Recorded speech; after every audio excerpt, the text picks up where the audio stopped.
Kemudian setelah si jabang bayi lahir, maka sambutlah bayi itu dengan rasa gembira dan syukur kepada Allah Subhanahu wa taala. Dan awalilah kehidupannya dengan melaksanakan sunnah-sunnah Nabi terhadap bayi. Di antaranya yang pertama, memberikan nama yang baik seperti Abdullah, Abdurrahman, nama para nabi dan rasul, nama orang-orang soleh, dan nama-nama yang baik lainnya. Yang kedua, mencukur rambutnya, lalu bersedekah dengan perak seberat bobot rambut yang dicukur. Ya, perak ya, bukan emas tapi perak. Ditimbang berapa berat rambut bayi tersebut, kemudian disedekahkan perak seberat rambut bayi yang ditimbang itu. Kemudian mentahnik bayi, yaitu mengulum buah kurma, kemudian mencicipkannya ke mulut si bayi. Ini untuk merangsang dia untuk bisa memakan makanan, ya, ataupun menyusu, dan ini juga bermanfaat ya bagi si bayi. Maka dari itu Nabi SAW melakukannya dan menganjurkan kita untuk melakukannya. Kemudian yang keempat, menyembelih hewan, yaitu kambing, itu akikah, mengadakan akikah. Sesuai dengan ketentuan syariat, 1 ekor kambing untuk anak perempuan dan 2 ekor kambing untuk anak laki-laki. Apabila mampu. Anak laki-laki misalnya tidak mampu, hanya 1 kambing, dibolehkan menyembelih walaupun hanya 1 ekor kambing untuk anak laki-laki. Tapi kalau mampu maka sempurnakan 2. Tidak ada batasan umur di sini kambingnya, ya.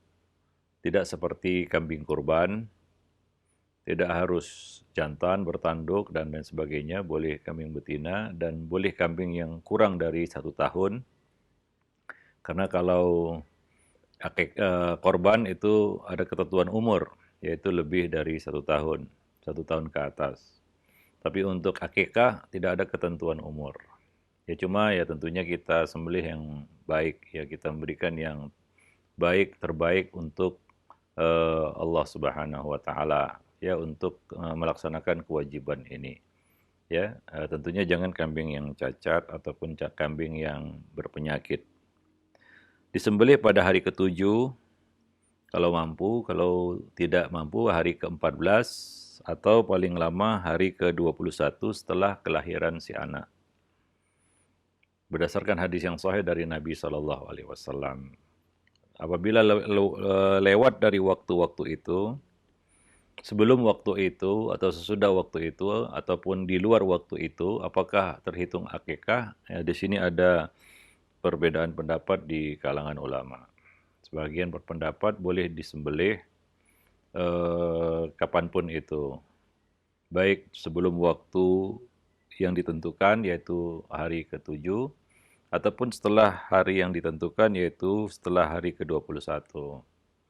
Sehingga ada yang membolehkan juga mengakikahi seorang yang sudah dewasa. Sebagian mengartikan itu adalah khususiyah bagi Nabi SAW. Hadisnya sahih bahwasanya Hasan dihasankan oleh Ibnu Hajar al-Asqalani bahwa Nabi mengakikahi diri beliau.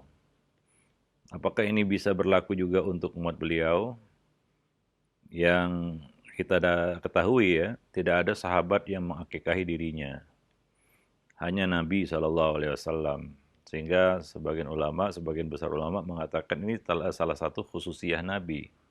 Ya, bukan untuk umat beliau. Ya, seperti beliau boleh menyembelih kambing kurban untuk umat. Itu tidak bisa selain beliau. Maka nggak boleh seorang menyembelih untuk satu kampungnya, enggak. Atau untuk satu negaranya, tidak. Yang dibolehkan bagi kita adalah menyembelih hewan kurban untuk keluarga kita saja. Bukan untuk orang lain atau satu kampung atau satu negeri. Yang boleh itu hanya Nabi SAW menyembelih kurban untuk umat beliau. Yang tidak berkurban itu disembelih dengan sembelihan Nabi SAW. Nah, jadi demikian. Ya, intinya adalah itu itu mungkin khususiyah Nabi Shallallahu Alaihi Wasallam, ya, bukan untuk umat beliau. Bahwa mengakikahi diri setelah dewasa yang belum diakikahi itu khusus untuk Nabi Shallallahu Alaihi Wasallam, bukan untuk umatnya. Dan sebagian mengatakan berpendapat bahwa ketentuan yang disebutkan Nabi itu harus dipatuhi, yaitu hari 7, 14, dan 21. Karena ini para ulama mengambil mafhum adat, ya, bilangan yang disebutkan.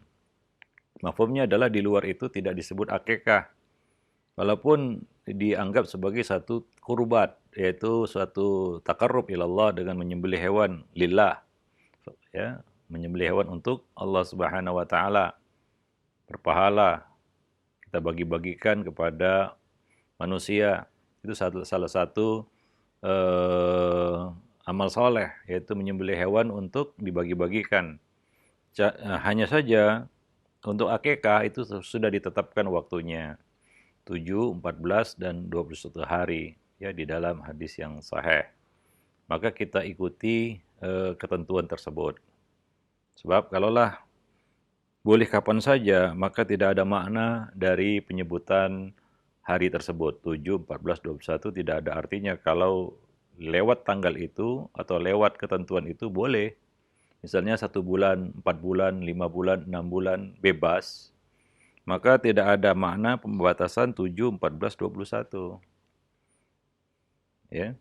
Maka lebih selamat, ya, lebih kepada kehati-hatian, ihtiyati, kita mematuhi dan mengikuti penanggalan yang disebutkan Nabi Shallallahu Alaihi Wasallam tersebut. Dan akikah ini hukumnya wajib bagi yang mampu dan gugur bagi yang tidak mampu. Ya, artinya kalau pada waktu-waktu yang telah ditetapkan itu kita tidak punya kemampuan, maka gugur, ya, kewajiban. Karena kaidah fikih mengatakan al-qudrah manatut taklif. Kemampuan itu adalah alasan dibebankannya suatu kewajiban. Kalau tidak ada kemampuan, maka tidak ada kewajiban. Itulah sifat syariat kita. Demikian juga akikah ini, kalau waktu-waktu yang ditentukan itu kita tidak mampu, maka gugur kewajiban atas kita. Ya, tidak ada lagi kewajiban, ya, apabila memang kita tidak mampu. Nah, demikian, ya. Oleh karena itu, ya, bagi yang punya kelapangan rezeki, ya, hendaklah dia menyembelih hewan akikah sebagai ungkapan rasa syukur atas kelahiran bayi tersebut. Ya, karena seorang bayi tergadai sampai disembelih akikahnya. Bagi yang mampu tentunya. Yang tidak mampu, ya, Allah tidak membebani, la yukallifullahu nafsan illa wus'aha. Allah tidak membebani satu hambanya, ya, setiap hamba, ya, kecuali menurut kemampuan yang dimilikinya. Ya, mudah-mudahan dengan melaksanakan dan menerapkan sunnah-sunnah ini, itu menjadi awal yang baik dalam kehidupan anak tersebut.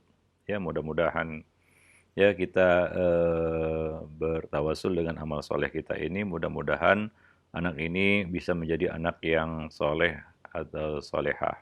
Ya, karena dia diawali hidupnya dengan mengamalkan sunnah-sunnah Nabi terhadap bayi tersebut. Wallahu a'lam bishawab.